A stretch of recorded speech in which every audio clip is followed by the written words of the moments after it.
করছি যে ছবি আত্ম খবরের দর্শকদেরকে জানিয়ে রাখি, এই মুহূর্তে আর্জি করে হসপিটালের ভিতরে ঢোকার জন্য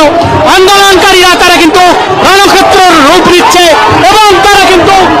এইভাবে আগুনে ফুটছে। যে বা যারা এই ঘটনার সঙ্গে যুক্ত তাদেরকে অবিলম্বে গ্রেপ্তার করতে হবে এবং পুলিশ কোনোভাবে আড়াল করলে পুলিশকে রেয়াত করা হবে না বলে হুঁশিয়ারি দিচ্ছেন এই আন্দোলনকারীরা। অর্থাৎ ডিওএফআই এর ছাত্র সংগঠন এবং সাধারণ মানুষ একত্রে মিলেমিশে একাকার দেখানোর চেষ্টা করছি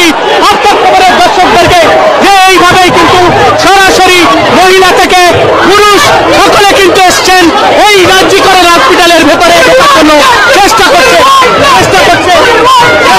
এই মুহূর্তে দেখানোর চেষ্টা করছি আমার ক্যামেরা পার্সন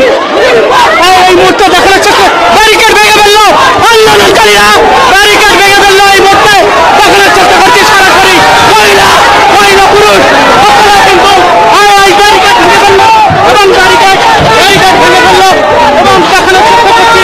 মহিলা পুরুষ সকলে কিন্তু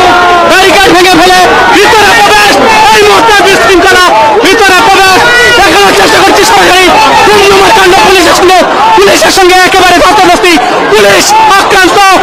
আক্রান্ত বিভিন্ন পুলিশ এবং দেখানোর চেষ্টা করছি কিভাবে